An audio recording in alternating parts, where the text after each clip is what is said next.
So welcome back to Third Age Reforged and to another battle replay and actually to another siege battle, and hopefully with the recent news that I'm going to have to scale back the amount of content that I'm actually going to be able to put up on YouTube, this will somewhat make up for the somewhat bad news, and that this is a very long siege battle as well. 75,000 frames, although I would imagine that there's going to be sort of phases to this battle and there will be gaps in between that I will probably have to cut out. But nonetheless, this is still going to be quite an extensive one, and TOL FALAS is a map that I really do quite enjoy as well. It's very multifaceted, and it does look as though based on the deployments, although I do think there was a little bit of a mistake in the deployment phase, which I think the players are going to allow someone to make up for. Looks as though this is going to be a little bit different, because in the last couple of times we've seen TOL FALAS, it's worked out in much the same way, where all of the defenders immediately pile into that little island over there. Whereas this time it looks as though we're going to be looking at something a little bit different, which I'm glad to see. But we will go through, I think, the attackers first of all, and I believe this is a good versus evil battle as well. Certainly there are all three good factions on the defence. We shall start off with Serious Fist, and he is going to be playing as Umbar. So Umbar trying to take TOL FALAS for themselves. We have some Corsair infantry here without the armour upgrade, but of course they do have a few volleys in them. They have about 4 or 5 volleys when the unit is at full strength before they then pull out their swords and become good light infantry, or decent sort of makeshift light infantry on the front line, in a similar manner to something like the Eastron Clansmen, for example. So they're not going to be match winners, but they can still certainly hold their own. Makes them a good multi-purpose unit on the front line for Umbar, and it gives them just that little bit extra power at range as well, particularly from a skirmish perspective. We've got some Balagar footmen as well, so some spears. They don't have the armour upgrade though, so the Balagar units actually don't have the most armour value when they don't have their armour upgrade, but still they're decently tough. They've got those shields as well, and they're obviously not too expensive either, as basic spears aren't. Balagar pikemen here as well, obviously much the same thing, only without the shields. They are very vulnerable to arrow fire, but nonetheless, if they can get their pikes down and engage with the enemy, they should do just fine. Quite a lot of AP here in the Umbar infantry line as well. Some Balaketh shield bearers, and also some Balaketh axe guard over here as well. Obviously a very nice core of AP infantry here. We also have some Corsair blackguards, so some very nice javelins. Of course, I believe they have the prep trait, which I think is actually getting removed in the hotfix, which honestly I think is for the best, because the way it works at the moment, it does have some advantages, but to be honest with you, the annoyances completely overpower them. We have some Balaketh marksmen, so some heavy archers there as well. Some Balagar archers. Umbar are very good in the skirmish fight, of course. TOL FALAS does have its more open spaces as well, so the Warlords of Umbar are actually a pretty good move. The Lance Knights could do some very high damage quite quickly. We have some Harbingers of Castamere as well, so a pretty decent mix of units there. And then over here, his first ally, we have Angmar, who's going to be played by Neckman97. Got some Warg Riders over here. He's got a big core of Trolls as well. He's got some Trolls of Gundabad and Trolls of Angmar, so very much going for the brute strength that Angmar is very well known for. He's gone for the Witches as well, which is risky, I think, on this map, to be honest with you, because you could find yourself getting them focused down quite easily. There's lots of good skirmish positions for the defenders to take up. Several units of Guardians of Kharndoom without the armour upgrade, but they're still going to be very solid. We have some Gundabad Guard on the front line as well, and the best thing I think about the Gundabad Guard is the fact that they do, I believe, have a slight morale buffing effect, so that will be good for Angmar's front line. Some Snagar archers and Goblin trackers that are already opening up based on this. Honestly, that could be a pretty crippling deployment mistake if the attackers do not allow Dorwinion to move backwards, but obviously we shall see if that actually turns out to be the case. We've got some Adunheim shadow bows from Katunka the Easterling, who are also immediately starting to open up as well. Although there are stakes there, so that can't be a deployment mistake. Very strange indeed. We have some Orc fodder here on the front as well, so Mordor, of course, Moran Infantry, Orc Maulers, Moran Halberds, very much the standard core of sort of lower end Orcs that Mordor have at the front, and then further back we start to get into the Mordor elites, all the good stuff. We have the Sauron's Will, so good AP, the Blackguard of Barad-dûr, good for pushing through the lines, of course, if the opponent is weak enough. Olag High as well, so very strong Trolls, Temple Guard, Temple Executioners, then over here we have a Troll Catapult and some Orc Archers. And then the final army that is on the attack, so it's not a 5v3 to be fair, this time around, as my voice threatens to get out once again. We have Isengard played by Allfather. We have a couple of Uruk-hai crossbows on the front, some Uruk-hai Reavers, several Dunlending veterans as well, so the axes give them a little bit of a better attack, but they aren't quite as numerous as the Uruk-hai Raiders, which can be a bit of a problem in a situation like this, but we'll see. Backed up by a lot of Uruk-hai infantry though, so they should be fine. Uruk-hai Archers, Uruk-hai Berserkers, Guards of Orthanc, and Nazkai. And then finally at the back, the Lurtz hunting pack as well, so some more rangers. Then, in the defensive positions here in the city, we have Gondor, played by Koning Kaiser. He has got some Gondor infantry with the armour upgrades, as well as some Gondor militia infantry in there as well. So it should be a pretty decent frontline force here to deal with the initial Isengard waves, but as soon as they come forward in strength, they're going to need more support than this. Some veterans of Osgiliath just in behind as well, good makeshift infantry. And then up here on the hill, a couple of units of marksmen of Caer Andros, so they're going to be able to get a lot of decent kills here. But I would still worry if Isengard came across with everything all at once, that is not going to be sufficient to stop them. As we've seen in the past, putting too little on the front line can often just lead to you getting rushed down. Ravenhelms of Caer Andros in the back, of course, very nice swordmaster unit with their increased armour. Over here, some polearms that Gondor is known for, the Fountain Guard obviously extremely powerful, Pelagia Marines as well with their javelins. Citadel Guard also, AP spears should be useful against Isengard.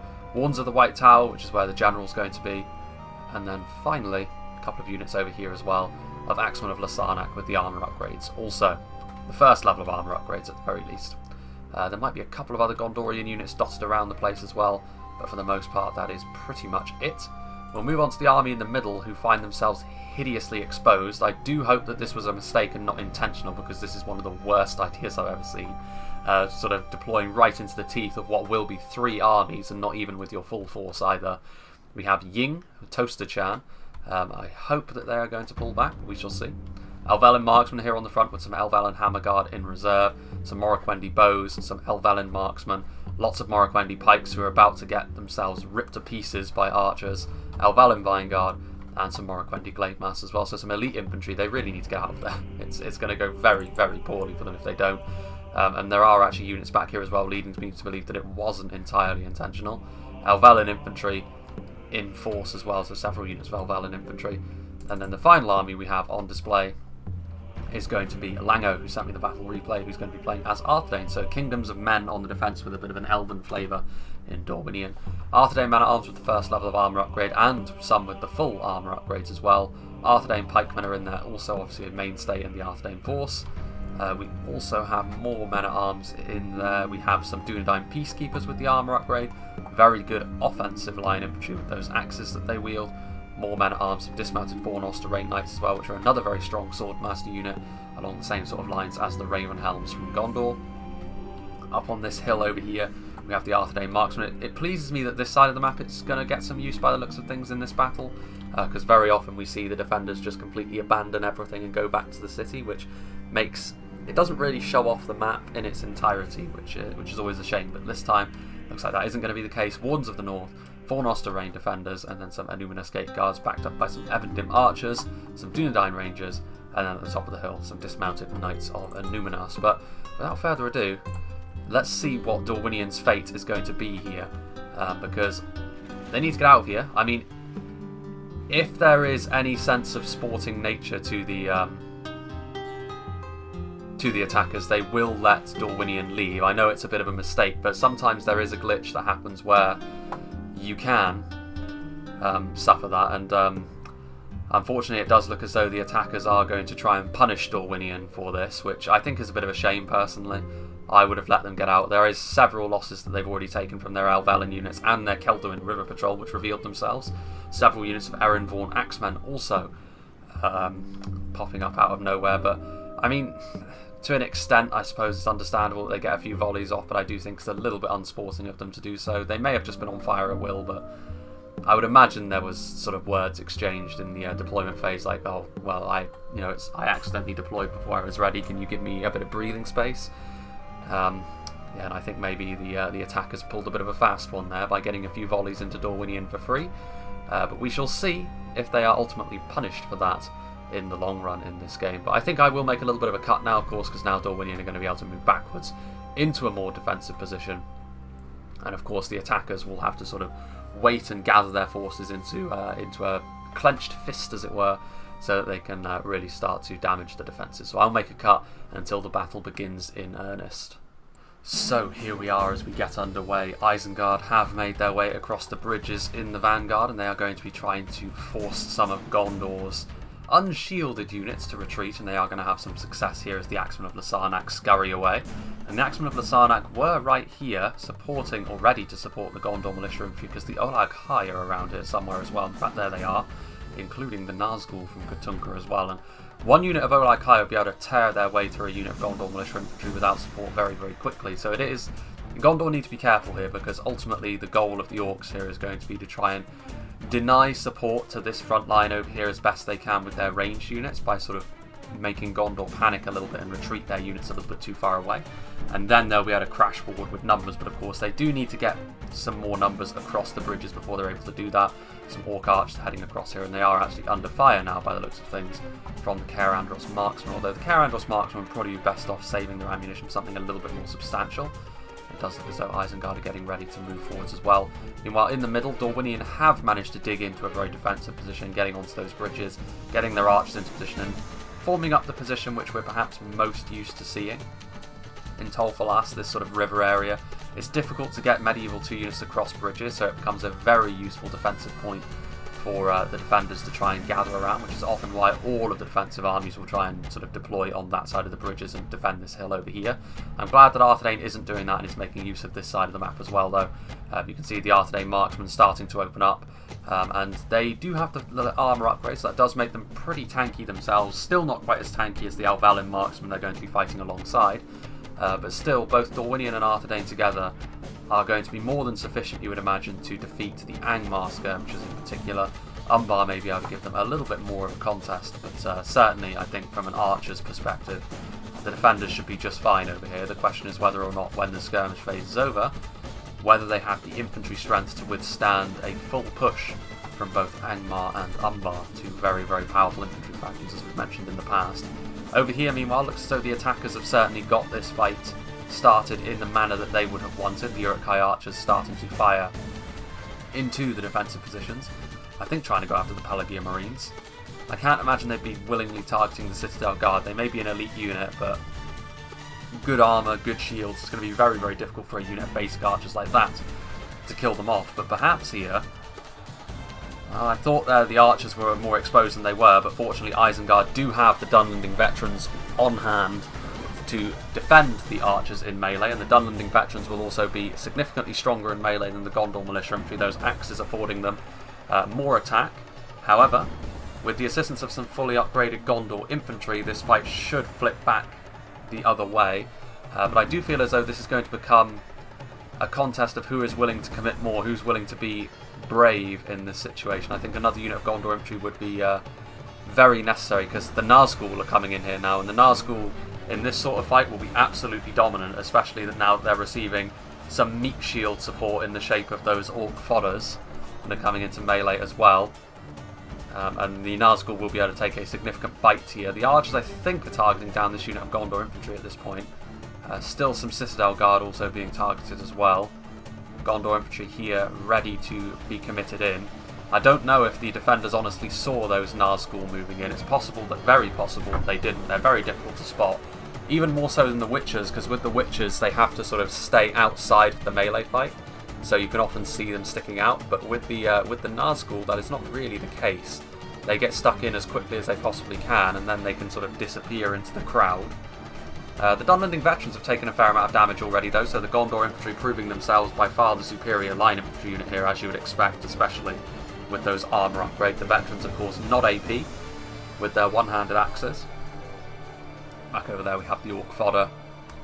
More Orc fodder filtering their way in. That is potentially a problem for the Nazgul, the fact that they're only really being supported by lower-end units, and the Dunlending veterans were already damaged by the time they got there. Uruk-hai archers trying to lend some support. There is still more Orc fodder. There's also the Olag High that can be committed forward, but the battle has been joined over on this front. Meanwhile, Goblin trackers moving in to get a little closer, trying to go after some juicier targets perhaps than the heavily armoured archers and infantry that Arthedain have laid on at the front. But Angmar's going to need to get out of there if he's not paying attention, which I can't imagine he's not paying attention, because the Arthedain men-at-arms are going to be able to charge down his archers very, very quickly. Maybe he was hoping for some crossfire, but to be honest with you, the Arthedain men-at-arms are going to be able to easily withstand that sort of thing. But of course the goblins can slither away. They are shaken though.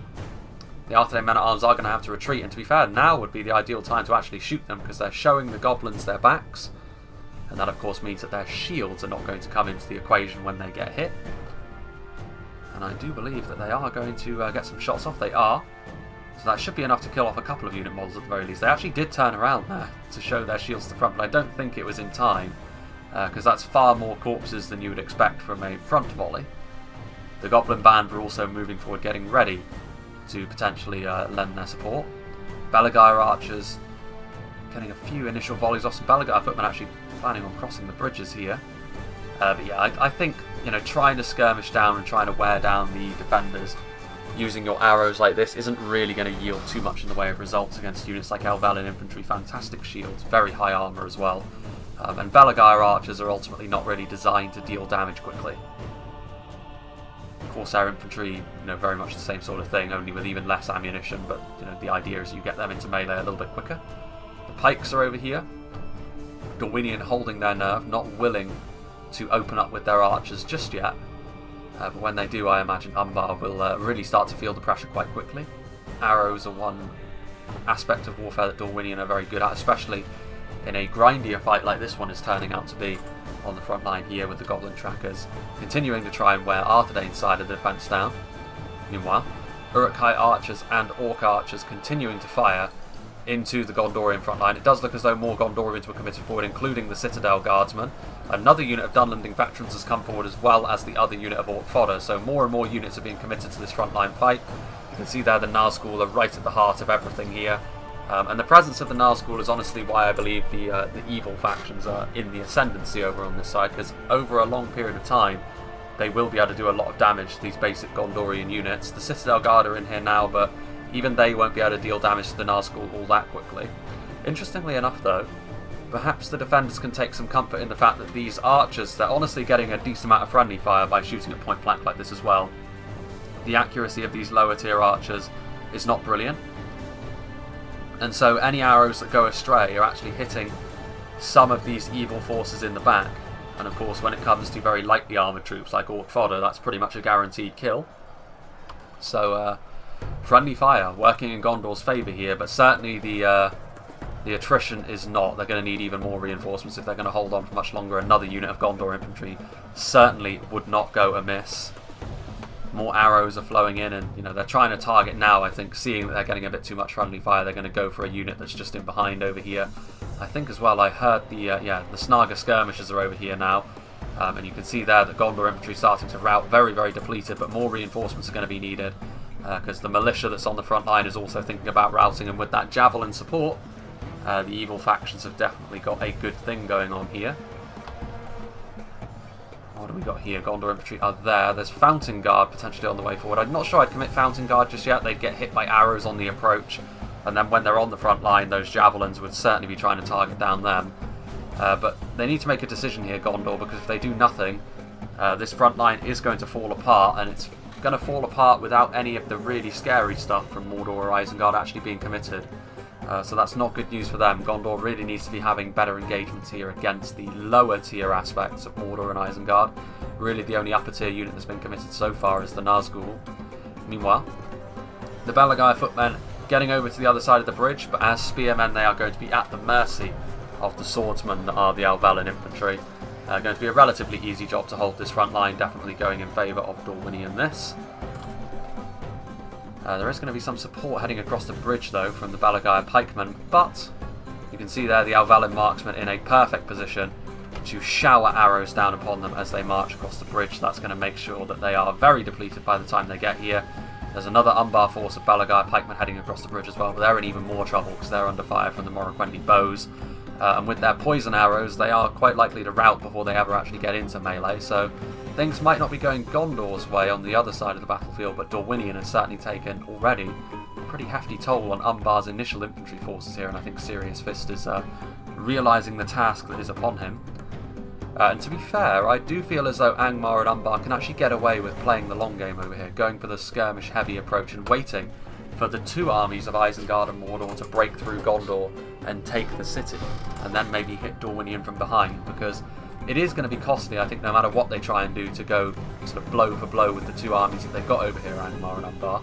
But they can make it an uncomfortable engagement at the very least, and then wait for the relief to come from the orcs on the other side of the field. But we shall see if that materialises. Yeah, the Belagire pikes are not going to last too long. Once again, they're being closed down in melee very efficiently by the Elven infantry, and it's only a matter of time before they break out of formation as they are. Keldwood River Patrol over here don't really need to throw their javelins at this point. Like, you know, this fight is definitely going to go in favour of Dorwinion. With the pikemen on the front line, to be fair, the Elven infantry may take a few more losses than they otherwise would, but it's still a winning engagement here that Dorwinion have going on. There's more marksmen up on the hills, a unit of Vineguard there also. Let's see, oh yeah, and you can see there that the Olag High have moved in. More Gondor infantry, a couple more units of Gondor infantry actually, and now some more AP from the Orc Maulers. There's a ton of projectiles coming in from the evil side into the Gondorian front line. All of it going for the Axemen of Lasarnak, or at least most of it. And to be fair, I mean, Gondor, they are better at tanking projectile fire than most other armies because of their armour and shields, but again, this is still an engagement which I fully expect, you know, Gondor eventually to fall away, but what they need to do is get as many kills on these two orc factions as they possibly can, and give Dorwinion and Arthedain the best chance of winning this battle going forward. The marksmen of Caer Andros are shooting, but what at? Firing missiles. Actually a unit of Elven marksmen up here from Dorwinion as well, so Dorwinion hasn't left Gondor hanging completely. The Hammerguard are over here as well, and the Glade Masters. So I mean, Dorwinion have committed some serious units over here. So maybe not all is lost for Gondor, and the Axemen of Lasarnak, despite taking that arrow fire on the approach, did get into melee, but now they're going to be having to deal with those javelins thrown by the Snaga. I would imagine the Nazgul are still in there somewhere, but it's kind of difficult to tell, honestly. Maybe they did get pulled out. Back come the Olag High, wading in through their own men and then into the enemy as well.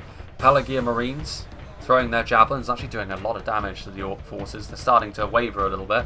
More reinforcements are needed. The Orcs need to keep up the pressure here because they've definitely done a good job early on here. The Halberds would be a good addition to the front line. Nice phalanx there. Armour piercing will help deal with the resilient Gondorian troops. The Olag High, of course, will be the main event on the front line now. There are still Nazgul in there, albeit I think a couple of them have fallen, as you would expect now that Fountain Guard are on the front line. The Olag High managing to push through and get into the Pelagia Marines, and this is going to be a big problem for them. But it does mean, of course, that only one of those trolls is on the front line still, so the Gondor front line will continue to hold for a little bit, I would imagine. More forces are pouring across the bridges, though, and that now we're starting to see some of the more serious units. The Uruk-hai infantry are here, albeit they are taking damage, pretty hefty damage as well, from the marksmen of Caer Andros as they cross, armoured and shielded as they may be. In come the Ravenhelms now, both units of Ravenhelms, and this is a good move, as well as some Axemen of Lasarnak. All of these units of infantry are exactly the sort of thing you want to take on trolls. High damage, good stats on all of them.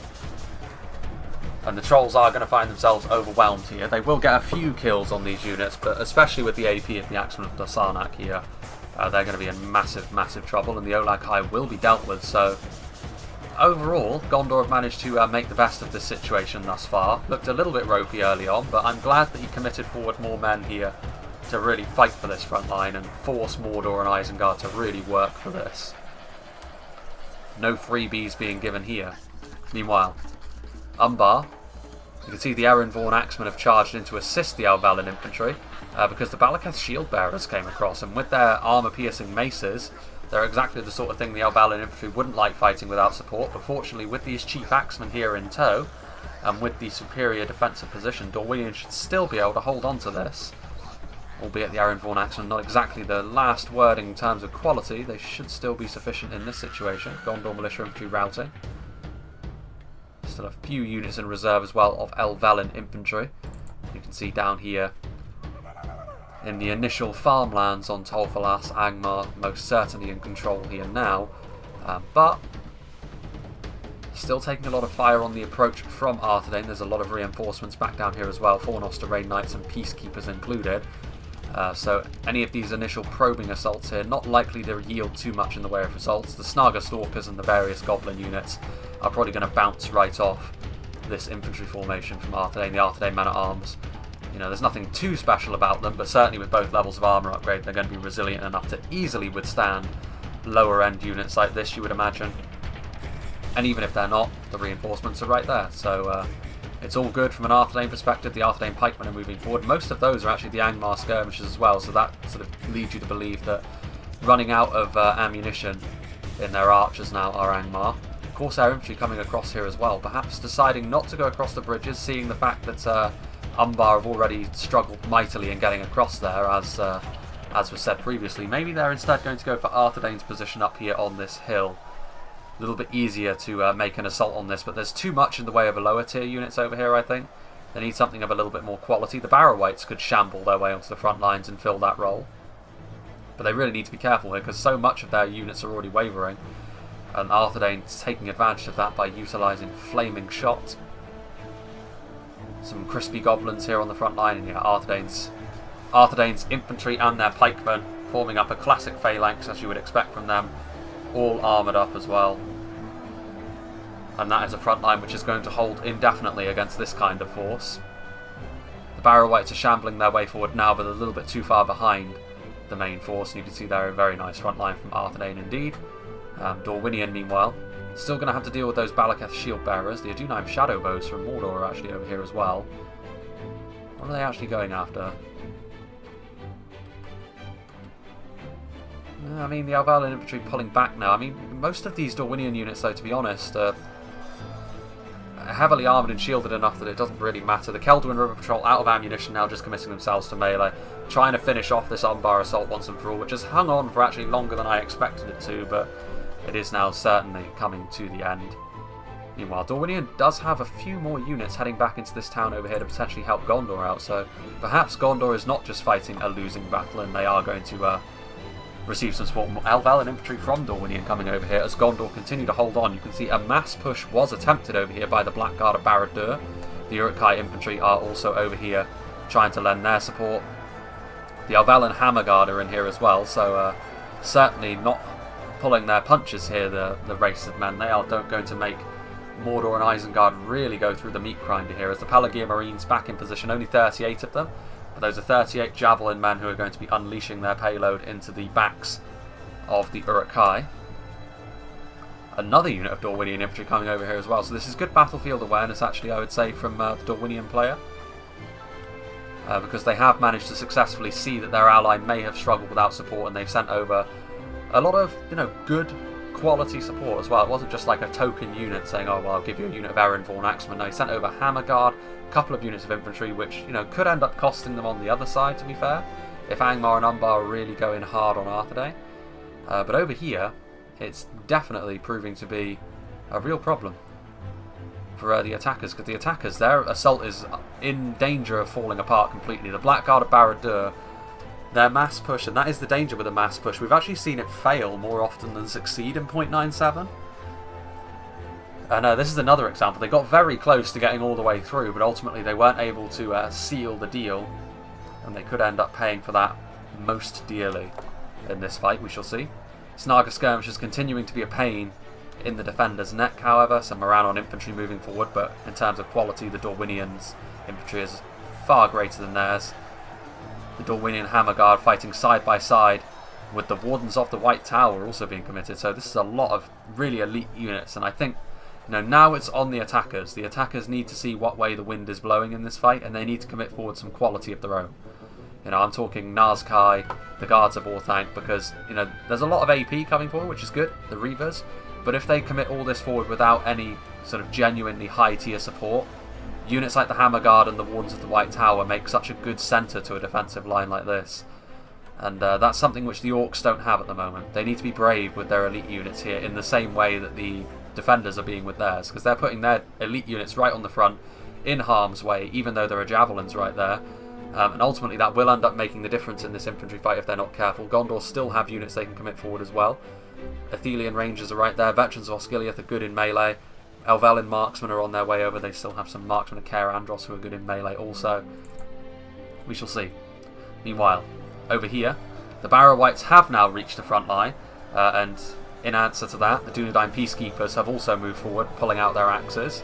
So that should be enough to give the attack pause even with the Barrow-wights there. Some more Umbar forces in the Corsair infantry trying to keep this attack going, but there's no barrow wights over on this side of the field, and it really does show. They're in the middle and on the side nearest the water, but here, where it's only really lower end units facing off against that very professional Arthedain front line, they're really struggling. Meanwhile, Snaga archers in support, as are the Corsair Blackguards, going to try and get into position to use their devastating javelins. You know, they have a missile attack of 10, so they're going to be able to do a lot of damage if they can get a volley off, but the Arthedain archers have seen them and they are most certainly focusing them down. Flaming arrows, causing those goblin band to waver. The Corsair infantry are still going to stick around though. Yeah, the Corsair Blackguards need to get in close, and honestly, like, one good volley here could make a hole in the Arthedain line, and then the attackers could pour in. Really getting in and amongst their archers. There's another unit of Umbar, actually that's Mordor, the Adunheim Shadowbows heading across, and Dorwinian's position across the bridges at this point is looking a little bit weaker, but I don't think the attackers have really got anything that can take full advantage of that anyway. In come the Belagaia footmen.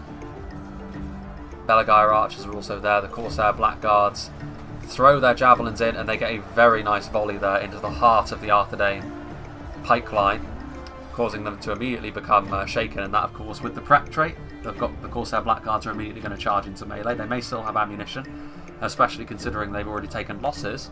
And that's going to lead to Umbar sort of trying to sort of dance them around so that they can sort of reset, as it were, and then throw again, which is the main issue with the prep trait, of course. Now, in this sort of situation where Arthedain can't really get to them, it's not such a big deal. But here comes another volley, and this is going to be devastating for Arthedain, and this could be where the attackers start to make some gains back in terms of kills. Dunedain Peacekeepers are over here getting ready to potentially try and shore up this front line. I think the Dunedain Peacekeepers, being the Dunedain that they are going to be very difficult to break, especially in comparison to the main line of Arthedain's forces here. They may be more elite than the Orcs, but they are still only human, after all. Elven Marksmen, trying to get into a position to shoot. I'd imagine the Morroquendi Glade Lords are over here now as well. Marksmen of Caer-Andros, the Veterans of Osgiliath, charging forward, taking some volleys on the approach. The Uruk-hai crossbows are there now as well. And now you can see that with the elites being committed, the Guards of Orthanc, and I believe the Nazkai are in here as well somewhere, are they? They must be, because they've moved.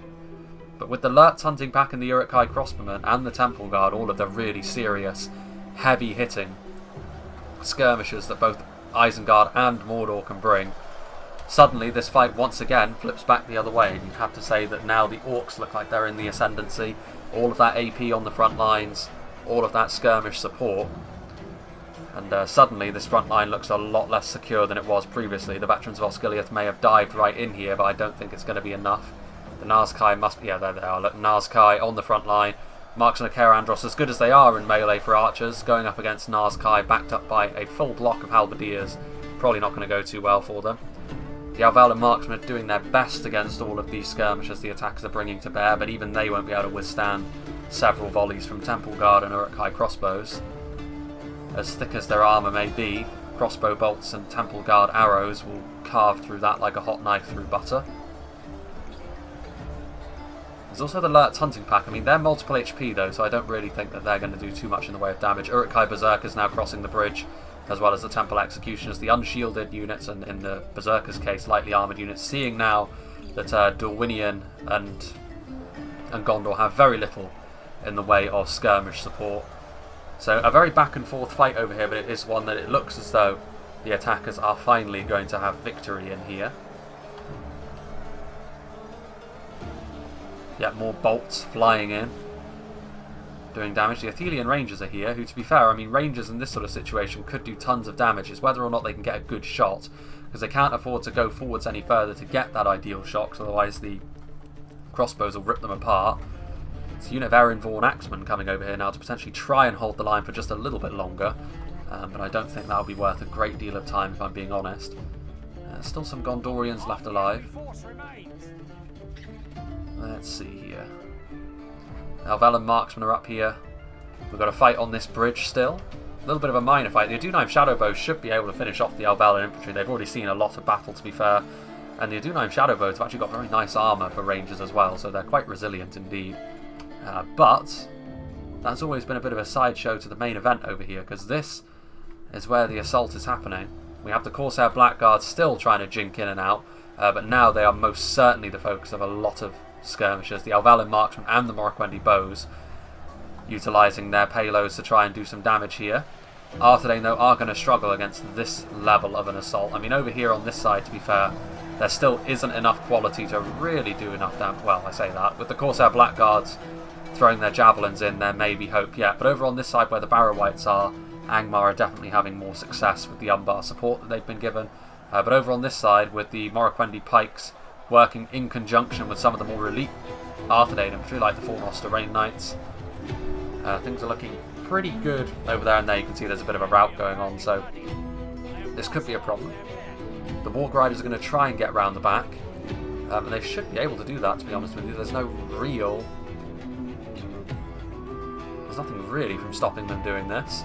But it's whether or not they're actually going to be able to accomplish much of anything by the time they get around there, because now Arthedain could try and wrap up the line, although the Morroquendi Pikes are going to have to answer the flanking manoeuvre from the Wargs. Poison arrows falling like rain down on both sides, I would imagine, but that's definitely going to be more of a problem for Umbar and Angmar. The units they've got on the front, yeah, you can see there, Belagai footmen broken and fighting to the death. The Barrow Wights are still alive, as you would expect them to be. Another unit of Orc Falas being committed, but all of the lower tier units are really struggling to keep themselves fighting against this Arthedain force for all that long. The Dunedain Peacekeepers really doing a very good job on the front lines, standing their ground.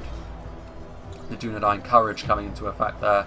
Obviously their armour helping out as well, but also the damage. Those axes afford them a good amount of damage. Where did the Wargs go? They're just waiting. But honestly, just the presence of those Wargs means that one unit of Pikes constantly has to be facing this way.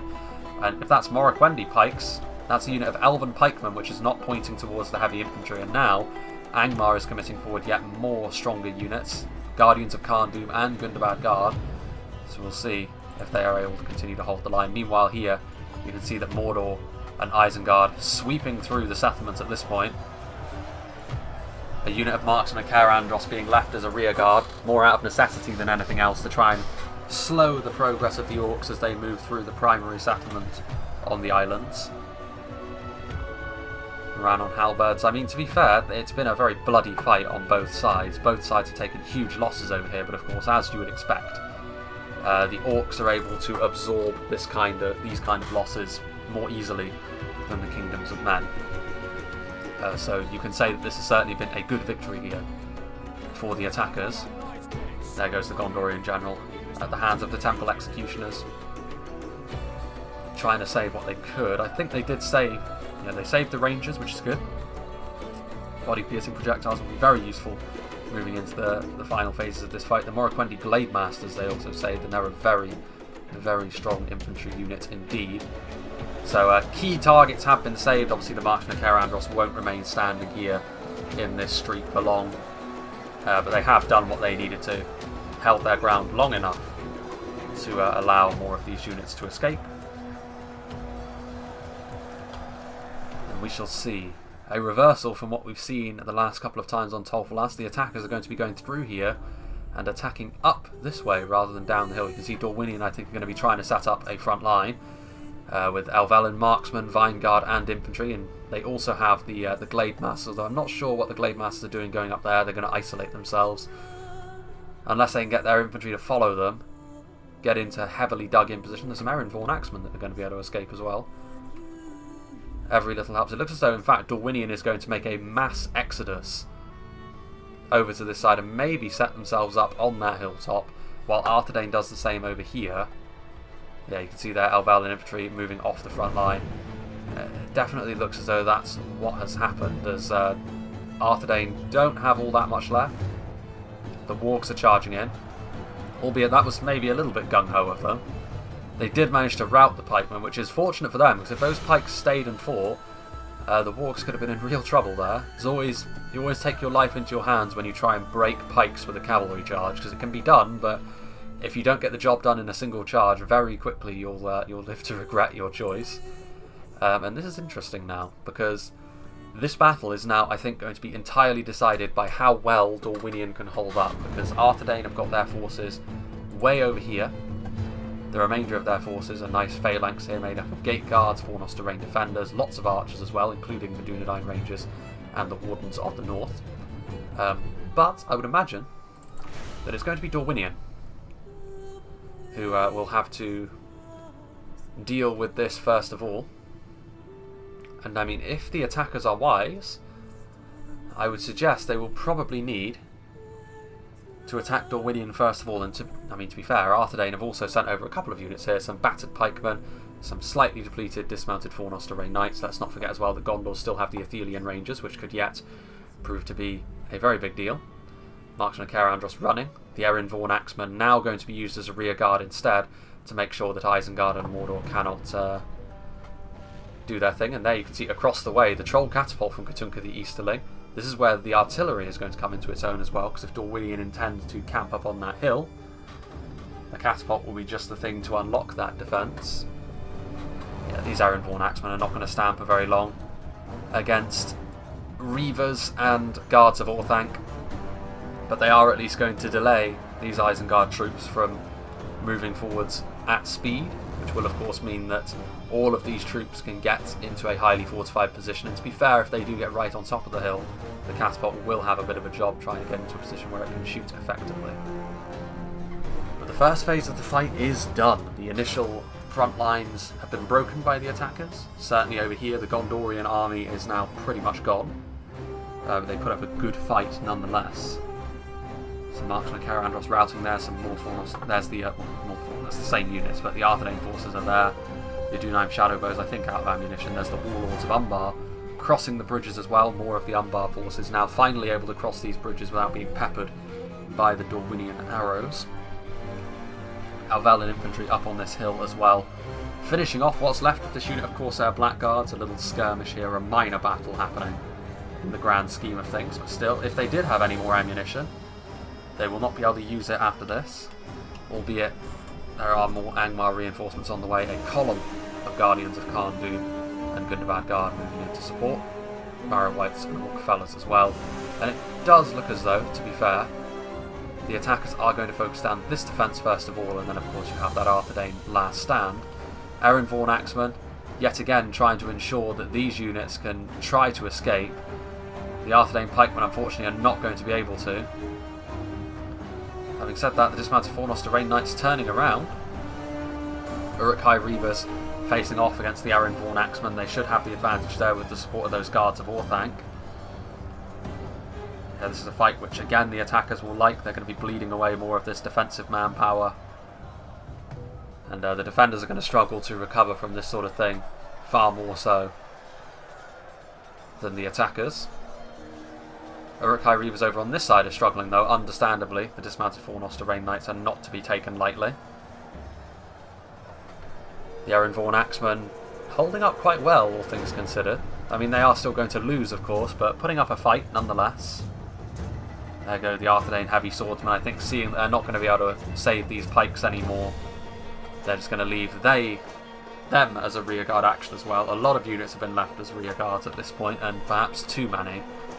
You can afford to do that once or twice, but it's getting a little bit out of hand as the battle goes along. The Warlords of Umbar forming up here.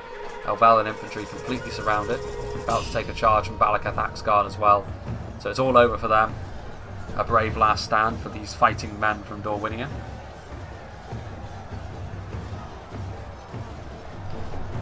And there you can see the AP of the Balakath Axguard also being added to the front line, and now they are broken and fighting to the death.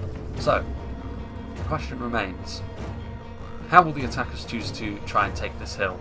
Celdwyn River Patrol, utilising their javelins, very, very nice hits as well, into the Uruk-hai Berserkers, a high profile target that they're going after there, and they're already starting to fall away. Isengard and Mordor have done a good job thus far, but they could find themselves taking a few more losses than they would ideally like here. Here, the defenders potentially looking like they might want to counter-attack. Those Uruk-hai crossmen still have their ammunition, which is why I was quite surprised they were charging into melee there. Or at least I think they still have their ammo. They've still got their crossbows equipped. Yeah, they do. Now this is, I think, a key moment in this fight. because they need to do something about these crossbows. If they just stand there and take this kind of punishment, they're going to be in massive, massive trouble. Crossbows can simply do damage at a rate that, yeah, like getting into shield wall and trying to tank skirmish fire against archers, this would be fine. But against crossbows, it's not going to work. In come the Uruk-hai Reavers, who interestingly enough might actually be doing the Dorwinian Elven Vanguard a service here by sort of blocking the crossbow bolts from hitting them directly. But yeah, they need to do something about these crossbows. Either retreat up to the top of the hill where the crossbows can't get a good shot, or hit them with skirmish power of their own. I'm not really sure if they have enough though. And they have the Kelduin River Patrol are here, but I think they've got their blades out. There are the Elvalin marksmen, shooting into the infantry as it moves forward. Narskai and Uruk-hai Berserkers, who to be fair have really been put through the meat grinder here by the Javelins and the Dorwinian archers. The Uruk-hai crossbows at this point are going to be forced to retreat by the Arthedain marksmen, actually, who, honestly, if Isengard had held their nerve and kept both of their units of crossbows there, they could have dealt with each one of these skirmishers in series with just a couple of volleys each, I think. And yeah, that initial assault there from Isengard not going too well, being forced back from whence they came. Sauron's Will shuffling their way forwards as well with their large serrated axes. Balakath Axguard also moving forward. Marksman. Here come the Narskai. Narskai Guards of Orthanc. These are pretty much the last remnants of Isengard's elite troops, but there's not many of them, to be honest with you. The Elvalin Vanguard holding them in place, and here comes some arrows as well in support of them. Yeah, I don't know. I mean, Isengard and Mordor have certainly sort of been through the ringer themselves as well, forcing their way through that valley that Gondor was defending. We shall see how well this goes for them, however. So over here, it looks as though, yes, Angmar going to be heading over here with trolls, with the Witchers, the Guardians of Khand Dûm. Are Angmar just going to do this job on their own? Well, yeah, they are. Again, this is an interesting... So Angmar in their entirety are going to try and dislodge Arthedain from their defensive position. That is interesting to me, because I would have thought the best bet for the attackers here would be to just group up all their forces and destroy these sort of little isolated conclaves of the defenders one by one. It looks as though, however, they're going to split up, which I think plays into the hands of the defenders a little bit more, so the defenders should be pleased with this. Having said that, Angmar still have all their trolls, their witches, and this could go pear-shaped for Arthedain quite quickly. We'll see. Lango is definitely going to have to keep his wits about him if he is to have victory here. I think those witches are surely in range of the Warns of the North. Well, the Dunedain Rangers are starting to fire now. Or at least they were. No matter. Meanwhile, over here on this side, Uruk-hai crossbows out of ammunition, presumably. Charging in, trying to batter down the Elvalin Vanguard, who still hold in the face of this Isengard aggression. Not for too much longer, I would imagine. The problem they're going to have, of course, is they're just not going to be able to do any damage to these units, really, with that Spear Malice. They don't really have a huge amount of attack. That is the Achilles heel of most spears. They can be as durable as you want, but sometimes you just need them to do a little bit more damage, and that's where units like the Citadel Guard can come into play with their AP, but the Elvalin Vanguard have no such luxury. Balakath marksmen are shooting at, I believe, the Elvalin marksmen. I think, sensing the fact that Kelduin River Patrol are out of ammunition, so they're going to go after the Elvalin marksmen instead, who are out of ammunition as well, but they're still the better target out of those two because they're better in melee. Just because of their defensive abilities, the Kelduin River Patrol are very poor in melee indeed. Cornoster Rain Knights are up here. Let's see what's actually left of it. So they've got the Morroquendi bows. They have some Elvalin infantry to make up the bulk of their front line, as well as some marksmen. They have the pikes to help hold that down, and then, critically, they have the X Factor that the Morroquendi Glade Masters offer, although I really hope they don't charge forward now, because the Balakath marksmen will open up on them very, very quickly. Yeah, the Glade Masters are a big deal, because there's not really much from an attacking perspective they have over here that could defeat them. The Temple Executioners and the Temple Guard combining their forces could. There go the Elvalin Vanguard, finally forced out the way from Isengard. The defenders are committing their units one by one though, which I'm not sure I agree with.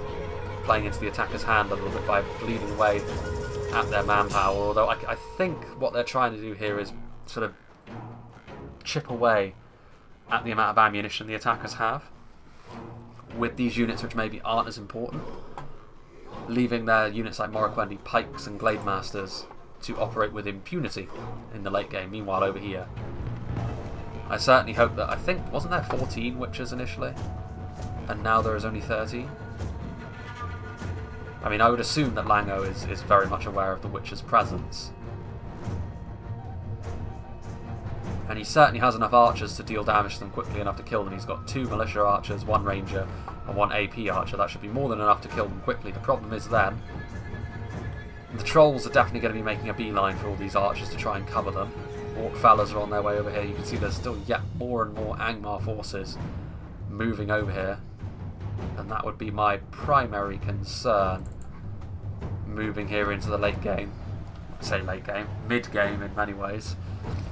But moving here into these sort of 2 disparate battles as they happen, I feel like over here, Dorwinion have enough numbers left and a defensive position which leaves them secure enough that they can put up a good fight. I'm not sure whether Arthedain has the same. I feel as though if Angmar plays their cards right with all their trolls, the power of their witches, all of their good, solid infantry, in addition to the AP of their fellas, they should be able to wipe that Arthedain resistance away, but we shall see.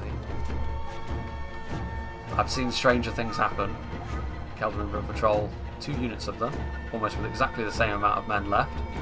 There's the 4 Rain Knights as well. And you know, again, 55 of them, as the battle goes along, could prove to be fairly significant. And you can see that the defenders are doing the right thing by not committing loads of units down here, because they'll just get opened up on by crossbows, temple guard, archers, Lurtz hunting pack. All the bad stuff that you don't want to be attacked by. But I think it's time that the defenders stop committing units down this hill like marksmen, because the attackers are no longer wasting their ammunition, so it serves no purpose to send yet more good men to their deaths. And the Elven marksmen will be defeated here. Keldrin River Patrol are also going to be here, although I would imagine that they too will not attract a great deal of arrow fire.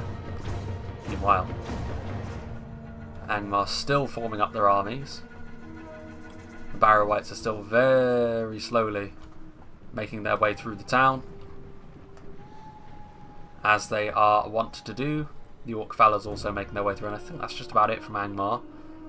There's also the Troll Catapult. I don't know where they're going to be going, but I would imagine it would be over towards Dorwinion. The shot on the Angmar position is better, but I feel as though the stopping power, the killing power, is something that they will want over here, because they already have the Witches, although maybe not. Maybe they are going to send the Troll Catapult over here to try and help deal with Arthedain. That's going to be another headache for Lango to deal with. But something else that the Dorwinion won't have to deal with. These are still rather inconclusive engagements so far, though. Now you can see that Keldrin River Patrol also going to be swept away by this very slow, methodical attack here by the attackers as they make their way up the hill piece by piece, inch by inch. You can see here the Lurtz hunting pack, I think, trying to get a shot onto these units at the top of the hill, but this unit of Elven marksmen still has ammunition, so they would be well advised to not fly too close to the sun. They may be multiple HP, but as soon as their hit points are gone, they still make a very juicy target for archers. Crossbows getting into position as well, although they could be a good target as well at this point in time. Don't know if they have the line of sight to actually do such a thing there. Still, this fight goes on. And this is the sort of the lull in the mid-game that I was kind of expecting. There is still stuff happening, so I don't really want to make a cut, but there's not really much else I can say at this point, because really it's on the attackers when they decide to really make their genuine move, because the defenders, they're just going to sort of sit here and wait until such a time. I don't know. I mean, let's go up to times 6 speed. Usually I don't fast forward in battles, you know, like this, but this time I think I'm going to make a bit of an exception, because otherwise we're going to be here all day waiting for the attackers to slowly manoeuvre themselves into a more advantageous position. The Elven marksman starting to fire, forcing the Uruk-hai crossbowmen into a retreat. I think we're actually going to see the first engagements over here. Indeed, we have already seen the Arthedain position rain down some death upon Angmar. Again, the onus is on Angmar to attack. Arthedain have got absolutely no need to come down off this hill. Arthedain backing right up into the corner, and Arthedain are not going to get any support here. They're on their own. They made their bed by coming over here, and now they have to lie in it. Perhaps they're hoping for some catapult support, which would make Arthedain's life a little bit more uncomfortable, but I don't really know what the catapult's doing. It's just sort of going backwards and forwards here on this side of the bridges. Yet another fight. This one perhaps a little bit more important. There goes the Isengard General. The Fornoster Rain Knights proving themselves strong in melee. They are shaken, however, because I believe that, yeah, there's still Nazkai in melee, which cause fear. Forward comes some around on infantry in numbers as well. But this, if the Fornoster Rain Knights can keep their nerve here, they should be able to rack up quite a kill count for themselves. The Shadowbows have got good melee skill, but the around on infantry are fairly easy pickings for a unit like Fornoster Rain Knights, but I'm not sure whether they're going to be able to hold their nerve, if I'm honest. Meanwhile, here come the Barrow Wights, slowly but surely. Slow and steady wins the race, as they say. Very slow and very steady in the Barrow Wights' case, as they shamble their way across the hills. Not really sure what Angmar hope to accomplish by coming over here, if they're just going to sort of back up into the corner and not do anything, but there we go. Maybe they realise the error of splitting the attacking forces up in such a manner and are going to wait for their allies to be victorious over here, or hope their allies are victorious over here. I mean, Dorwinion still have the units over here to cause a good deal of discomfort, although perhaps it is correct that Dorwinion will lose this in the long run. Yeah, you can see here the dismounted Fornoster Rain Knights. As we move closer, round on infantry, not really making too much of a dent in them now, only the occasional kill. And there you can see a bit of arrow support coming in as the Uruk-hai crossbows try to get into position. They're immediately shaken as well. So a couple more volleys like that, and the Uruk-hai crossbows will be a thing of the past, and that will be a big loss for Isengard. A lot of stopping power in those bolts after all. The reload time on the crossbows is also certainly not going to help their cause.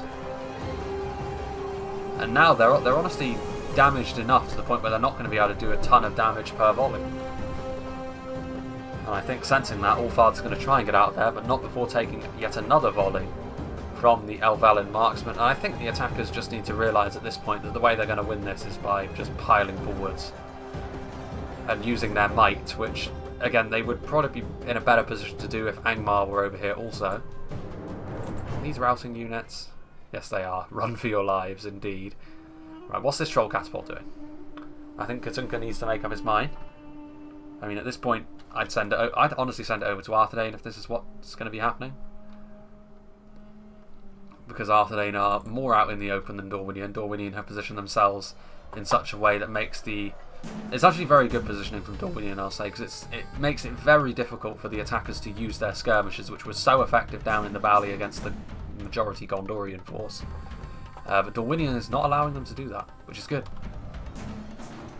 Meanwhile, still the dismounted Fornoster Rain Knights continue to butcher their way through the Moranon infantry. And if that wasn't enough, they're also going to get some support from some Elven infantry, which is finally going to cause this Mordor infantry to run for the hills, I would imagine. And there we go. Easy as that. Very well done from the dismounted Fornoster Rain Knights. It shows what a unit of upper end heavy swordsmen can really do against lower end units. Like, they took very little losses there. If, you know, the Moranon infantry, really their best use against such a unit is as a supporting unit to another one, acting as a meat shield to something like the Sauron's Will, for example. The AP coming in handy there. But the Sauron's Will couldn't beat the Fornoster Rain Knights 1-to-1 because of their lower defensive skill. So having a meat shield in support, and then any kills the Moranon infantry pick up would of course be a mere bonus. Lurt's hunting pack using their body piercing projectiles there, and this is going to force Dorwinion to retreat. All of their melee units, the Elven marksmen, will stay in position in there. I mean, this is loose formation, but it's sort of like very interesting, neat rows. Forward comes some Moranon halberds, the dismounted Fornoster Rain Knights still standing. There is only 38 of them though, so I mean a genuine assault from bigger units would be more than enough. Bit of friendly fire there I heard from the Elven marksman, but the Elven marksman, I think finding the halberds too juicy a target to resist, unshielded, easy to kill, more attacking manpower dealt with quickly. Marauder infantry also coming forward in support. Yeah, there we go. Getting some frontal hits. Actually managing to tank those hits relatively well though, the Marauder halberds. There's the axe guard, the halberds, some marksmen as well. What have we here? Marauder halberds shuffling their way forwards again. Victory almost a certainty.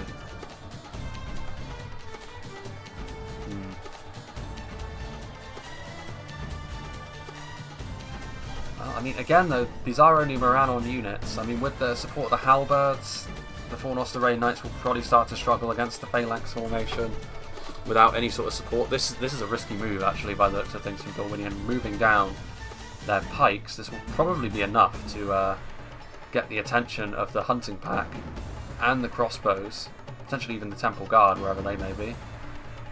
But yeah, you can see the crossbows are getting into place. And honestly, I don't think the Morroquendi pikes are going to be able to hide themselves. I think they're going to have a straight shot there. But I mean, to be fair, the Elven marksman able to get very easy hits there onto the crossbows and the alerts hunting back, and seeing that, again, it's good play from Dorwinian actually, I will say. It's high risk but potentially high reward, because with the Morroquendi pikes backing up the Fornost Knights, there's no way these Marauder units are going to make any progress. It's going to be yet more of the attacking manpower dealt with. And this defensive position continuing to hold as a carpet of Marauder orc bodies. Yeah, and these Uruk-hai crossmen trying to get into position to shoot. There's also the poison arrows, however, from the Morroquendi bows, which will lower morale yet further. Oof, just a single. Yeah, I don't think these crossbows are going to be... yeah, I think these crossbows, they just aren't prepared for this. I don't think they're in the best of positions. They don't have the numbers really to do a ton of damage anymore anyways. Yeah, the Morroquendi bows are now going to get into position. I think perhaps the marksmen might be out of ammunition. They've got their blades out now after all. Morroquendi bows drawing the attention of the Balaketh marksmen.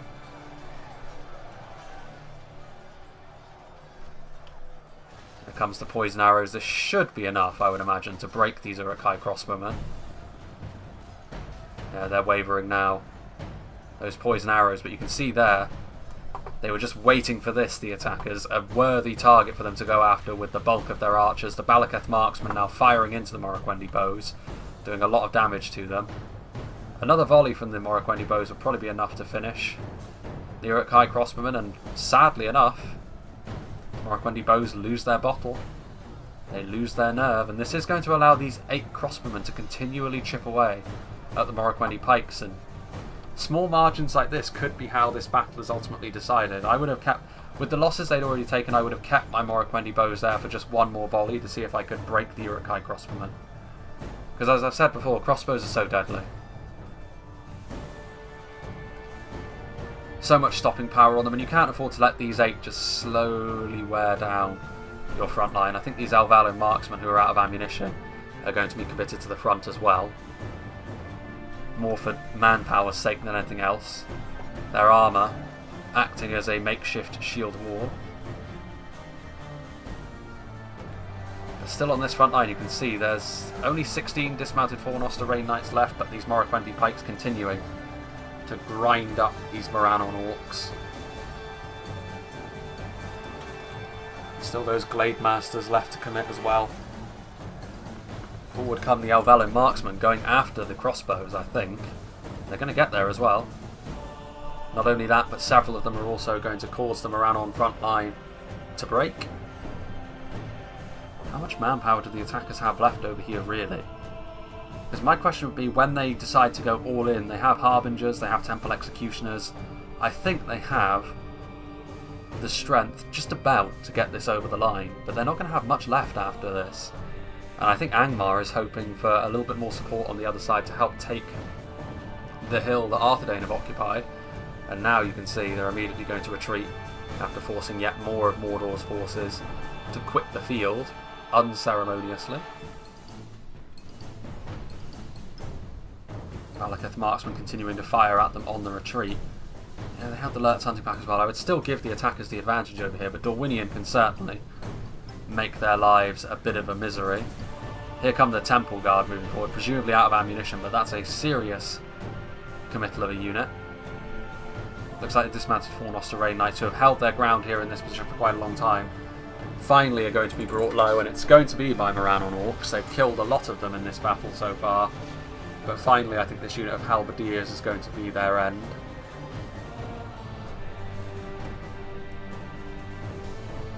They are going to get some support from Elvalin marksmen, but it's going to take a lot more than that to win this. I'd forgotten about the Athelian Rangers, if I'm honest. Now is the time, I think, for them.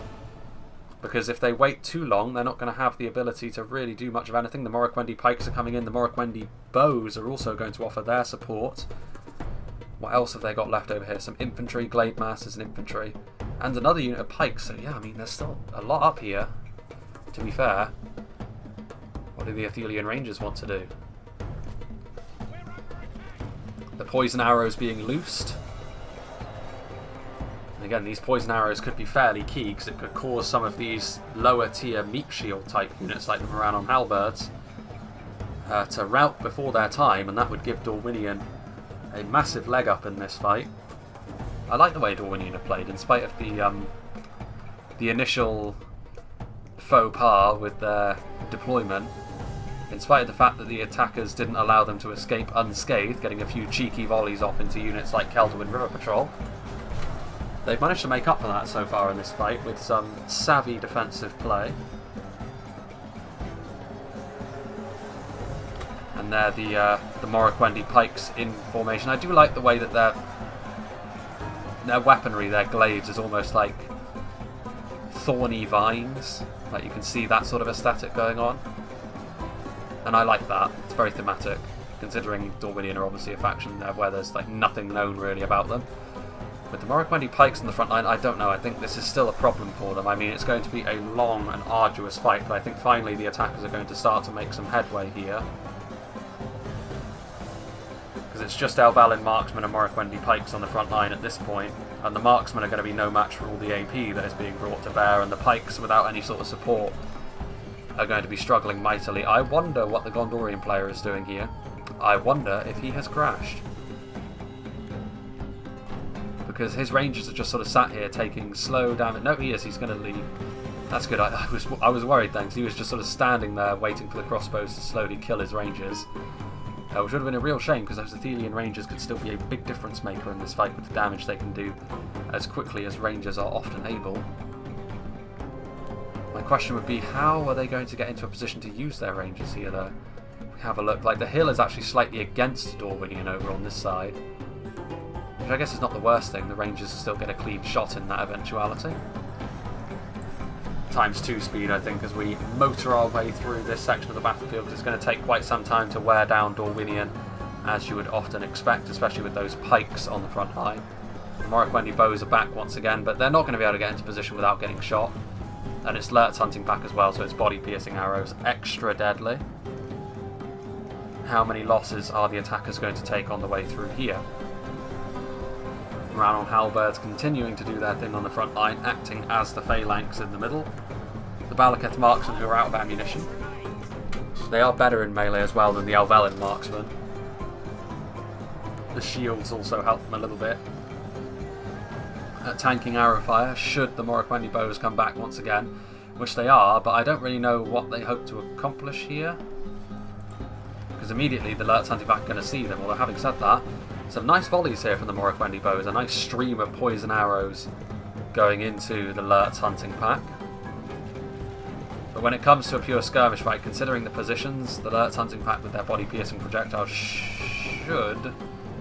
I don't know actually, the Morroquendi Bows, not exactly too phased so far, and the Lurtz hunting pack are starting to fall away, and I think this would actually be a worthwhile trade, because the Lurtz hunting pack could be such an asset for the attackers later on, that if they can take them down now, why not? They're running out of ranged units as well, the attackers. In fact, these might be their last two. Because the Balakith marksmen are in melee. The crossbows are like so depleted that they can't really do damage to the extent they would need to anymore. But this Morroquendi and Elven front line is starting to look very thin on the ground. Are the bows going to commit themselves to melee? They shouldn't, because they still have ammunition. Do they have a shot here? Possibly. Any damage they can do would be hugely appreciated. Now would be the time for the Athelian Rangers, honestly. Can the Athelian Rangers get a good shot? I don't think they can get up onto this point, but I mean, if they go back over here, it's not the best shot, but I mean, it might be as good as they're going to get. Morroquendi bows are going to retreat, so the bows, the Rangers, those Glaive Masters are going to be difficult to take on for the attackers, though. They are trying to get a shot here, the Morroquendi bows, you can tell. The Elven infantry are moving forwards. And they're going to try and finally finish off the pesky Uruk-hai crossbowman. Because this unit has lasted far longer than it has had any right to.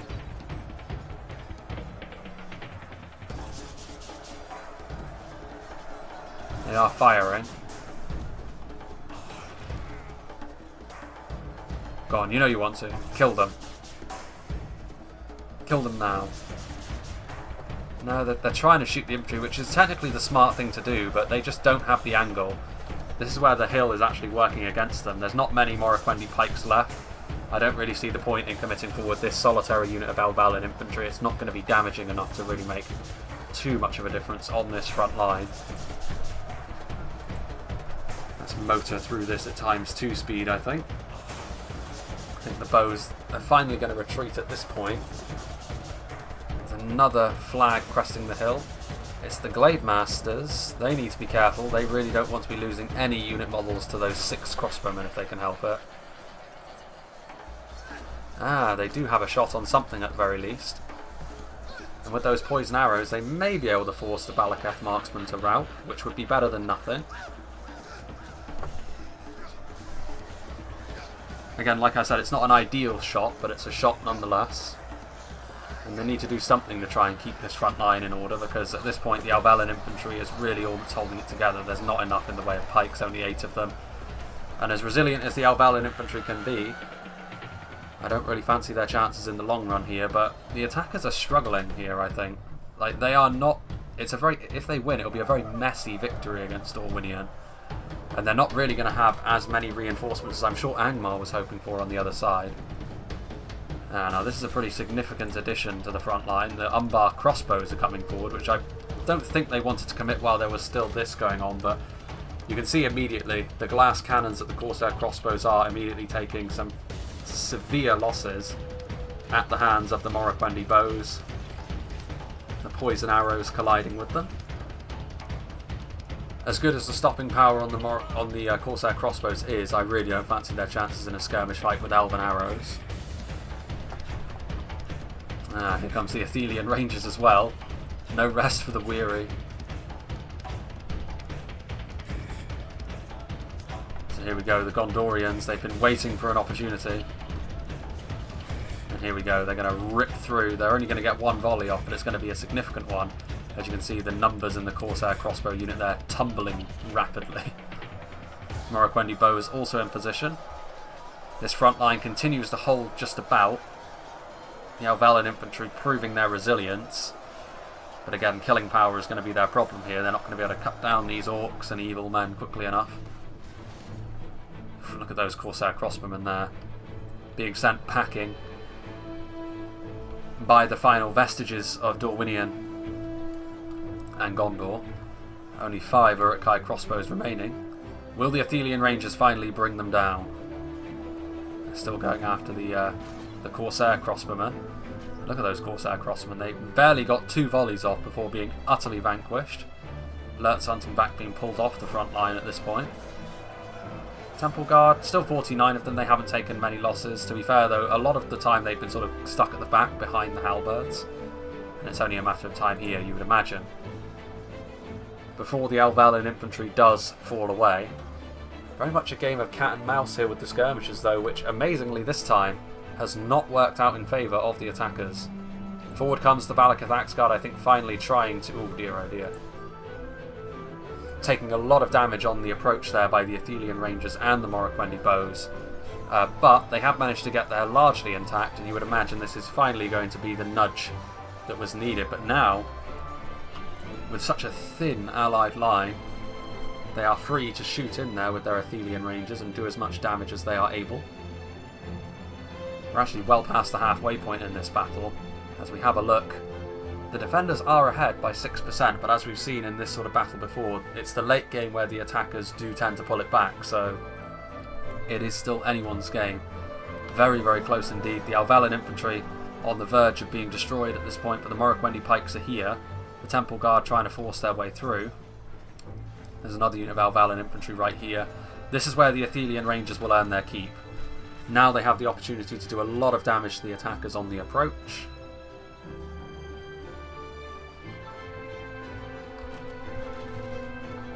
And I think now is, I think with the Sauron's Will at the bottom of the hill, I think now is when they need to just flood forwards and try and destroy Dorwinion as quickly as they can. Because if they allow yet more of their manpower to go down the drain, it's going to leave Angmar in a bit of an awkward situation, you would imagine. It's going to leave that fight between Arthedain and Angmar, if they don't get a lot of support. Angmar should still do okay with it. They have the tools necessary to win. But it's all going to come down to how well they can use their trolls to stop the archers from just slaughtering their witches on the approach. If they can do that, I think they're in a pretty good place. But of course there's still a lot of ifs involved with that. Dorwinion themselves still won't go quietly into that good night. This assault continues, but it's not going to be substantial enough here to smash their way through a block of pikes like that. The Elven infantry are sort of ready and waiting as well. Temple Executioners taking some volleys there from the Athelian Rangers. And those Gondorian Rangers proving themselves to be an invaluable asset late on here for Dorwinion. It's a good thing that if they were able to save anything, it was the Rangers. I think they're actually going after the Sauron's Will, indeed they are. Which probably the better target actually, because the Sauron's Will are not multiple HP, so they're easier to kill with those arrows. And now in comes the support for the Morroquendi pikes, the Elven infantry, in a very organised and regimented fashion, getting forwards in support of them. Again, not necessarily going to do the most damage, but they will stand and fight for quite some time, as we've already seen in this battle so far. Here come the Harbingers of Castamere. I think at this point, the time has come to just sort of commit everything, really. Yeah, the Glade Masters are getting in there now. I would have committed them around the corner here. We're actually going around to this side, and then maybe put the Morroquendi Bows on the other side to try and shoot, or even if they don't have ammunition, commit them to melee. Still, those 3 Uruk-hai crossbowmen and those 10 crossbow Corsairs making a pain of themselves. But here you can see the pike line holding strong. Umbar and Mordor, honestly, I don't know whether they have enough manpower at this point to push into the pikes without taking horrendous damage. Temple Guard, Temple Executioners, Harbingers of Castamere, they're all elite units, but they don't have enough men at this point, I think, to really deal with an organised force of the kind that Dorwinion are trafficking in at the moment. I like the swords on the Temple Guard. Morroquendi Bows in position now. To be fair, I don't think the poison is going to have too much of an effect at this point. It's mostly high tier units, so the morale debuffing effect is not really going to come into play. It's just going to be straight damage. There goes the Mordor General though. Who knows? Maybe morale shocks is the way forward, because they do have a clean shot onto some of these units, and any kill they can get at range to support their front line here is going to be absolutely crucial. I think Dorwinion deserves a lot of credit actually for how they've performed in this fight. Very, very impressed actually. They've been patient, but they haven't been indecisive. And it's a difficult balancing act. I mean, to be fair, I'm not the most patient player. Like, I probably would have already committed the Glade Masters in this situation to this side, which, to be fair, probably would be the right thing to do. But other examples, like he's not been too rash to commit everything forward into the sight lines of crossbows. You know, my downfall often in fights is that I'm far too aggressive and I end up sort of digging my own grave. But Dorwinion has done very well here, and also worth saying as well that Gondor has sort of reciprocated the support that Dorwinion showed for their front line early on, and those Rangers have definitely helped shore up this defence. I think without the Athelian Rangers, this would have been a fairly doomed endeavour. Witches of Angmar, they're heading over here actually, the Witches, which... that is interesting. That is interesting. If the Witches are lost over here, that leads me to believe probably the Catapult is already over here. Indeed it is. Again, Arthedain's probably not going to want to... we came over here at just the right time, actually. Let's see if Arthedain is paying attention or if they're daydreaming whilst watching the fight on the other side of the battlefield. Because this could be absolutely devastating. And is it going to be? Yes, it is. Yes, it is. Arthedain caught napping. That's bad. That's bad for Arthedain. They need to pay more attention to what's going on in the field. If they notice the Witches leave, there must have been a reason for that, and that's because the Catapult was there. It's not a crippling loss, considering how relatively well things are going on the other side, but Arthedain now under bombardment. This, however, could be the difference maker in this fight. I don't know whether the Witches have actually got a good angle. If they end up shooting Dorwinion at the moment, they could go right through the back of their own men. Here we go, though. The Witches, they have been seen by the Athelian Rangers. And that is pretty vital, because the Witches are immediately getting targeted down. They do manage to burn the Athelian Rangers in response.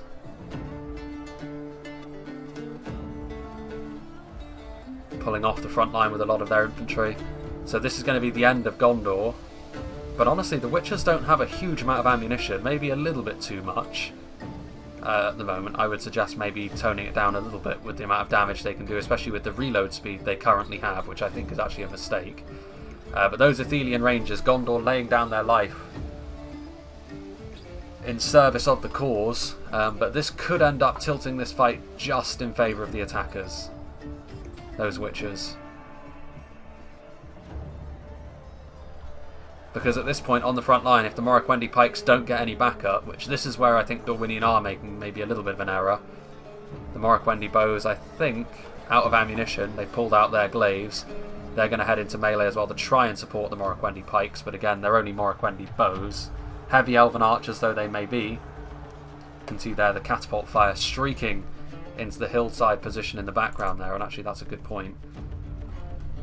A lot of these shots are just going right over the hill at this point. Despite the initial damage they were able to do, I think maybe the Catapult at this point would probably be best off saving its ammo until Angmar moves forward, because then Arthedain will need to blob their infantry back up again to meet Angmar's challenge. If they don't, they'll just be slaughtered. Rather than just sort of punting in and trying to kill some peripheral units here whilst they're still in loose.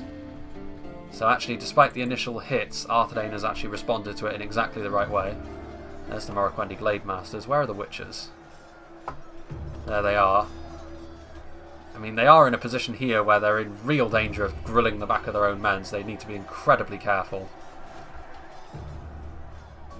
Still, what's left of the Athelian Rangers, just the one, I think, is trying his best to kill off more Witches.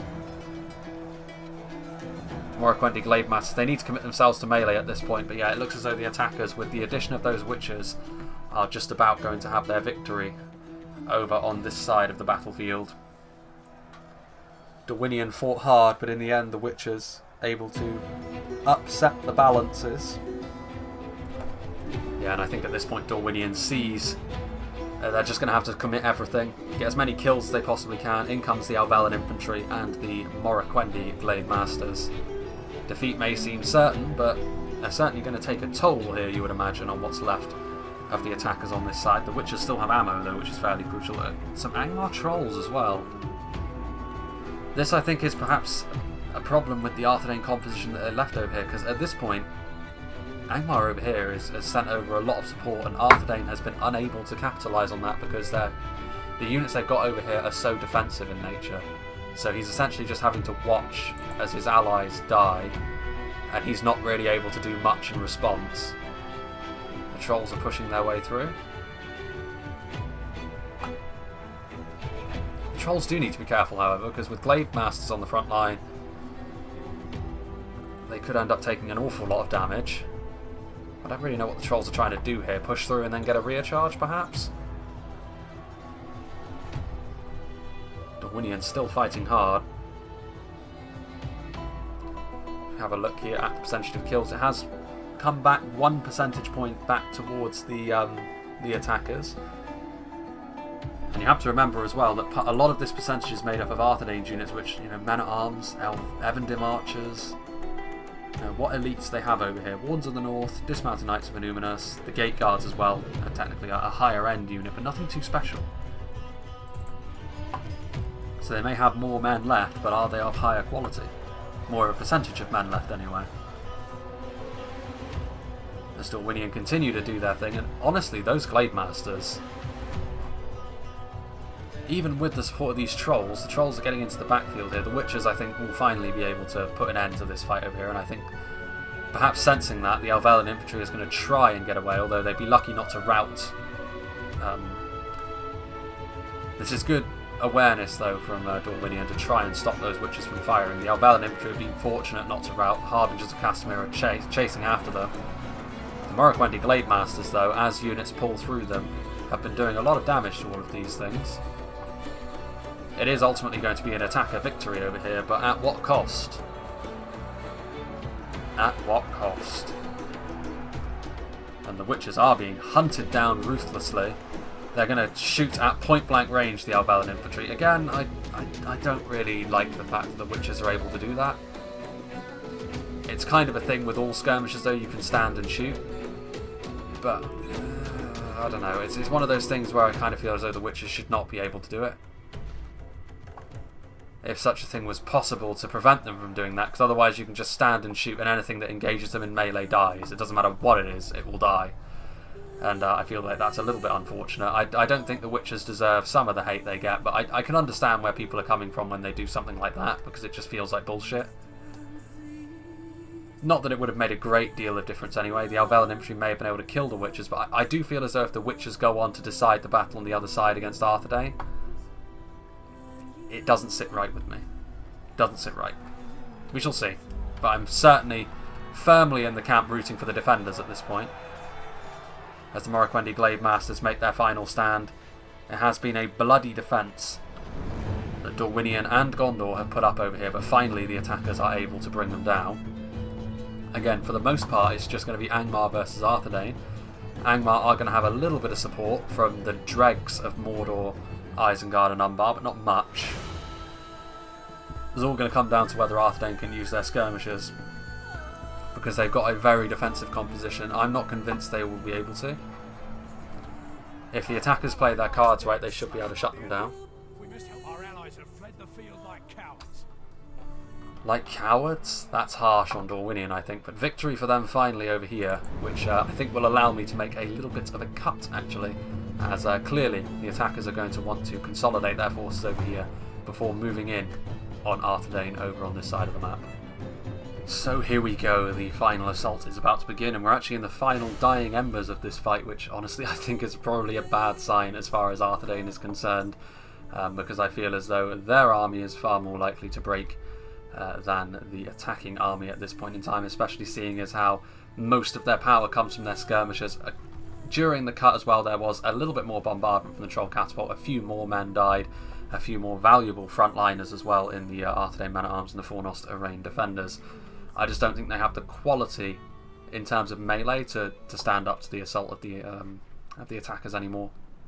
The Troll Catapult continuing to do its thing. I think going after the Illuminous Gate Guards, which if that gets a direct hit, that is a big problem. Hitting the column there. Dismounted Knights of Illuminus are strong, as are the Wardens of the North. What is actually happening here? Come on guys, attack. Honestly, sometimes the attackers, it boggles the mind. You have the advantage, you have trolls and everything. The Barrow-wights are right there. Just do your thing. And to be fair, if Arthedane is just going to stand here and take the catapult ammunition, then let them. But I'm actually surprised they didn't go after something like the Wardens of the North sooner. Arthedain just continuing to just stand there, hope against hope that those troll catapult volleys don't hit something too vital. The Dunedain Rangers are going to start to open up on the Guardians of Khan Doom as they move forward. I mean, I can understand why the attacks are being slow, to be honest with you, because obviously going into this amount of arrow fire is going to be fairly scary for anyone. And, you know, Angmar could break. I don't think the Guardians of Khan Doom are in too much danger of breaking quickly. I mean, Elven archers are not going to do the most amount of damage to heavily armoured and shielded units like them, but the Dunedain Rangers can do a lot of damage very quickly. The Barrow Wights are right there. They have Troll Slayers over here. I don't... Well, no, of course they don't, because we're seeing this from Arthedain's perspective. So, alas, no Troll Slayers, which is a problem. There is also those Warlords of Umbar that I saw just a moment ago, and there they are. Warlords of Umbar, if they get in behind their lines, again, that's going to be another problem for them. The Fornoster Rain Defenders are having to hold the line all on their lonesome. The Wardens of the North, and perhaps there is a case for saying that Arthedain have stayed up on this hill for a little bit too long. They've played a little bit too passively. Well, you know, again, it's the kind of units they had left over here. They left too many archers, too many basic units of infantry, and I feel as though that's going to cost them ultimately here. Maybe if they had their Peacekeepers and their Fornoster Rain Defenders over here, things would have been different, but then of course, you know, the central defence would have fallen apart far quicker. The Rotting Meat actually will come in very handy for the attackers here, because I think it really will give the defenders that extra impetus to break just that little bit more quickly. More arrows flying in, but this was always going to be the problem. The amount of trolls that Angmar still had alive, they're going to be able to get into the archers and do their thing. Arthedain Men-at-Arms are over here, Fornoster Rain Defenders are over here. The Wargs and the Warlords of Umbar are just waiting for the opportunity to move in here. Yet more Rotting Meat. Surely now Arthedain are going to be on the losing end of this. The Warlords of Umbar. The sprite's going a little bit weird when you look at them on the hill like that. But the Fornoster Rain Defenders, that wasn't really much for charge, to be honest with you, so the Fornoster Rain Defenders don't end up routing because of that.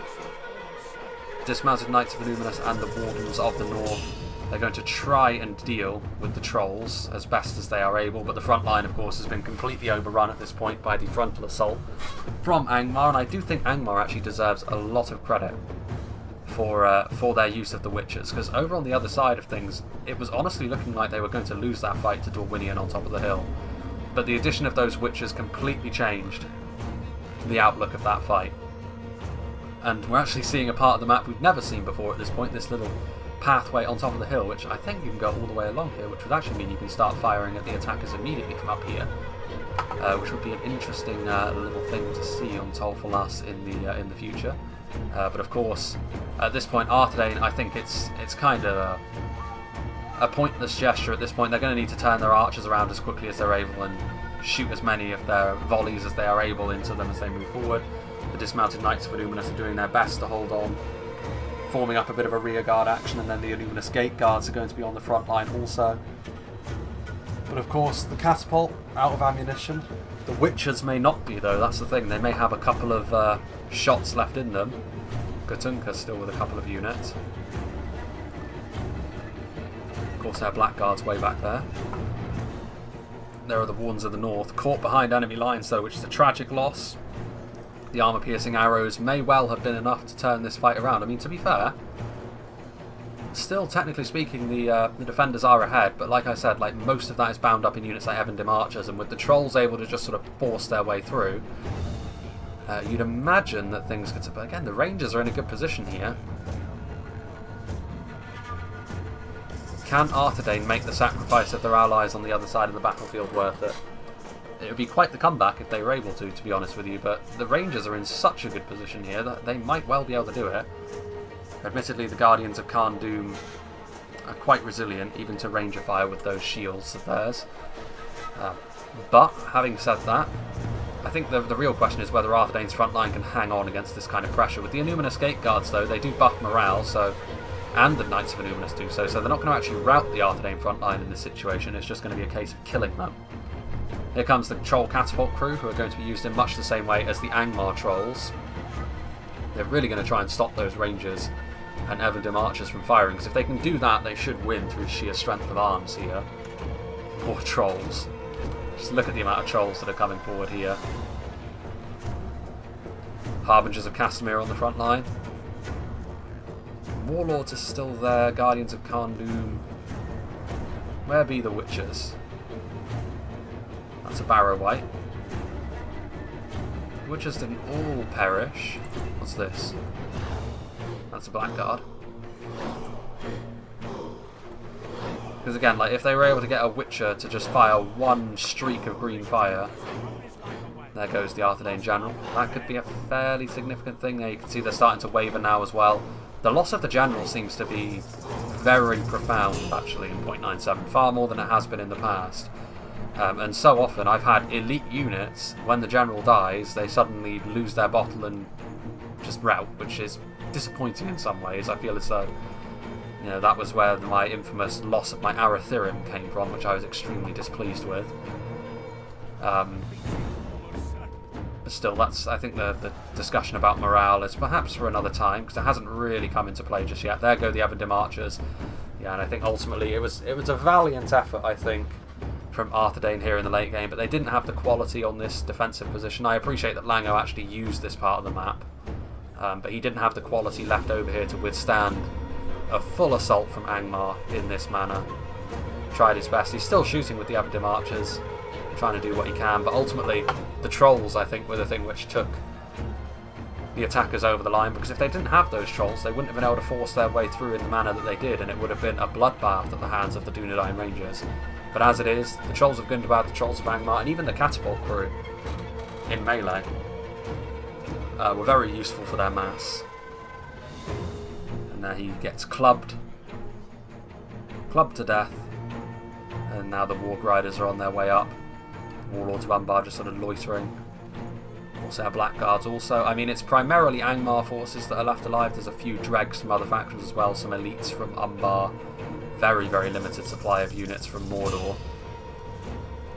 And also, like I saw some Uruk-hai crossmen, and there they are. So technically all four of the attacking armies have got at least something left, but I think like Isengard have got like a handful of men left as of Mordor after the very tough fight that they had with Gondor and Dorwinion.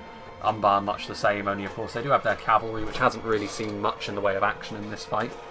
They perhaps would have been better served purchasing some other units of high tier infantry units. I mean, TOL FALAS, there is the potential for some cavalry action in the more open areas, but more often than not, you know, it's the sort of thing that you can use lower tier cavalry units for. I think like the Wargs, the threat of them going around was a good thing, because it just meant those pikes couldn't stay on the front line, but that's really all you can expect from cavalry on this map. It's very unlikely you'll see like mass cavalry engagements in the middle, because the defenders won't want to risk that many resources in committing to something like that. There go the Abadim Archers, and I think that's going to be just about that. The few units of locked morale forces still in here, I would imagine, that are trying to fight to the bitter end. Yep, there's one Warden of the North, and that is pretty much it. Very close battle though, within 3%, and a very closely contested fight as well. There wasn't really anyone who played poorly. And considering some of these names are ones that I don't recognise, I think if this was among some of their first games, like the Angmar player, that's very...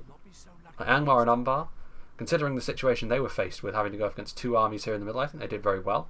I think Isengard and Mordor, obviously I've seen both of those names before, they did well against the Gondorian defence. Gondor did what they could in that situation, to be fair. But I honestly feel as though I'm going to give the MVP of this match to Dorwinion. I feel as though as a supporting faction, trying to support both Arthedain and Gondor, they did very well. And also I feel as though in dealing with the enemy skirmishers and how they were going up and down that hill, they showed a lot of intelligence in how to deal with that, more than I probably would have shown. Certainly in the heat of the moment I usually just sort of charge in and try and crush my enemies, but that wouldn't have worked out at all well in this situation. I do feel as though ultimately the match winning move was from Angmar. You know, those Witchers were what ultimately won the day here, because I feel as though on that other side Dorwinion would have won. Like the Glade Masters were winning that melee fight. The Pikes were still there as well, which they didn't really have a good answer to. The Morroquendi Bows and Athelian Rangers still had a couple of volleys left, which they could have used to get even more kills before charging into melee to really shore that line up. And even with the Temple Executioners and Harbingers of Castamere, it wouldn't have been enough to get through in that case. But The Witchers turned it right around. The Trolls also certainly helped out as well. So yeah, I feel as though Dorwinion for the defenders I would give the MVP to. For the attackers I give it to Angmar just because of the decisive actions they took. The most kills, however, did go to Arthedain. So let's see, with their glitched emblems.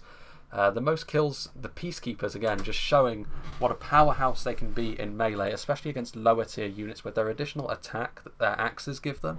The Dunedain Peacekeepers can be an incredibly damaging unit of line infantry. They are on the more expensive side, and you can't mass them up in quite the same way as you can with something like Alcarondas Legion. But in my experience, the Dunedain Peacekeepers are an excellent addition to Arnor to really give them a little bit of added killing power on the front line, especially alongside their less damaging units like the Arthedain Man-at-Arms and especially the Pikes. You know, they can act as sort of like the numbers and the holding force, while the Peacekeepers and the dismounted Fornoster Knights, actually, who got 333 kills, one of them, can really act as sort of the more highly skillful, more damaging units as well. I feel as though where Arthedain fell down, though, was in that final stand. Like, none of those units got enough kills to really justify their price. The dismounted Knights of Anunas, Wardens of the North. The Rangers did okay, as you would expect, with that blob coming towards them. They got a lot of kills. The Abadim Archers did average at best. But yeah, I think most of Arthedain's damage actually came from their initial engagement, whereas later on they just weren't able to deal with Angmar's overall strength. But a very good fight that Lango sent me nonetheless. 75,000 frames, obviously a bit of a beast. I'm not sure what's going to be next. I think I got given a replay on Dane's Halls, which is essentially the Lonely Mountain-esque map that I showed a few months back, which we haven't seen on 0.97 yet, so that one may very well be next. Of course, like I said, my schedule is getting a little bit more spaced out at this point, so it probably won't be in a couple of days' time, but we'll see. I still haven't really decided on the set days that I'm going to be using yet. Feedback would be appreciated there nonetheless, though. But yeah, I hope you enjoyed this, and I hope you'll join me for whatever is next.